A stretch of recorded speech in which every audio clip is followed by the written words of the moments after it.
तो आज हम लोग पढ़ेंगे 10वां क्लास का जो है चैप्टर 1.3, जिसमें हम लोगों को यह सिद्ध करना होगा कि कोई भी संख्या यदि अंडर रूट में रहता है तो उसे हम कैसे सिद्ध करें कि वह एक अपरिमेय संख्या है। तो चलिए हम लोग एक क्वेश्चन ले करके उस क्वेश्चन के माध्यम से समझने का प्रयास करते हैं।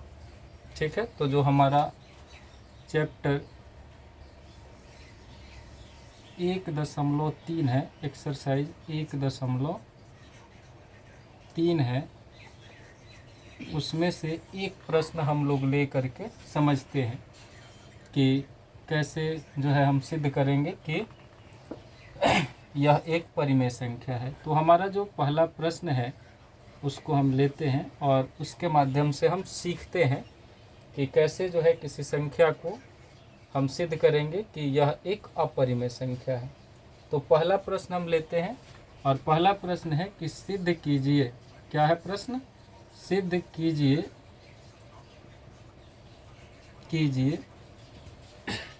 कि √5 एक अपरिमेय संख्या है। क्या है हमारा प्रश्न? सिद्ध कीजिए कि √5 एक अपरिमेय संख्या है। यही है प्रश्न कि सिद्ध कीजिए कि √5 एक अपरिमेय संख्या है। अपरिमेय संख्या है। तो इसको कैसे हम सिद्ध करते हैं? इसको हम कैसे सिद्ध करेंगे? तो सबसे पहले हमें क्या करना होता है? इसका अपोजिट मान लेना होता है। क्या करना होता है? इसका अपोजिट यानी उल्टा मान लेना होता है। तो यहाँ दिया हुआ है कि सिद्ध कीजिए कि √5 एक अपरिमेय संख्या है, तो हम मान लेंगे कि √5 एक परिमेय संख्या है। क्या मान लेंगे? कि √5 एक परिमेय संख्या, यानी माना कि क्या लिखेंगे? माना कि √5 एक परिमेय संख्या है। क्या मानेंगे? कि माना कि √5 एक परिमेय संख्या है। ये मान लिए।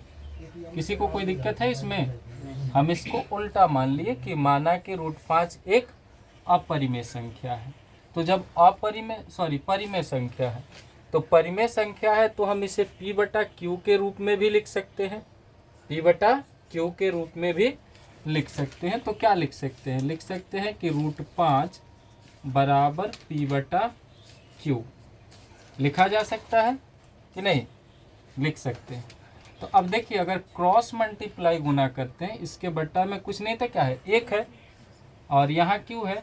तो अब P से इस छुपे हुए 1 में गुना करेंगे तो P ही हो जाएगा। हो गया। और Q से √5 में गुना करेंगे तो कितना हो जाएगा? √5Q हो जाएगा। समझ आ रहा है? सोनू देखो बोर्ड पर, समझ आ रहा है? तो अब लिखेंगे दोनों तरफ वर्ग करने पर। क्या लिखेंगे? दोनों तरफ वर्ग करने पर लिख दिए। क्या लिखे? दोनों तरफ वर्ग करने पर। तो दोनों तरफ वर्ग किए तो ये क्या हो जाएगा? P² और ये क्या हो जाएगा? √5Q का स्क्वायर हो जाएगा। किसी को कोई दिक्कत? दोनों तरफ वर्ग कर दिए। तो अब देखिए P² बराबर क्या हो जाएगा? ये स्क्वायर से इसका रूट क्या हो जाएगा? खत्म हो जाएगा। तो केवल क्या बच जाएगा? 5Q²। क्या हो जाएगा? 5Q²। अब लिखेंगे यहाँ, क्या लिखेंगे? यहाँ P² क्या है? P² बराबर नहीं है 5Q² के, यानी P² बराबर नहीं है किसके? 5Q² के। तो लिखेंगे इसलिए हमारी अवधारणा क्या हो गया? हमारी अवधारणा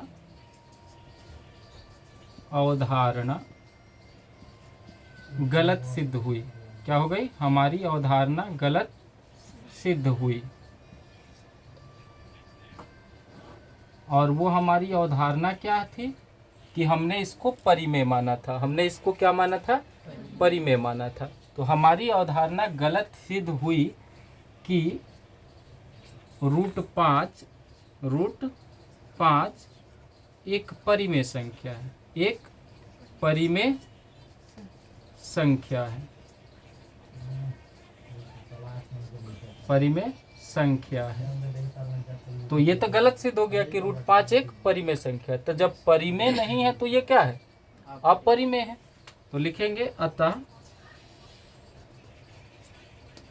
√5 एक अपरिमेय संख्या है, अपरिमेय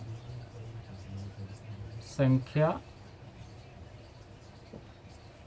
है। और यही चीज हमें क्या करना है, प्रूफ कर देना है। यही चीज हमें क्या करना है, प्रूफ कर देना है। बात समझ आया या फिर नहीं आया? आया समझ? ठीक।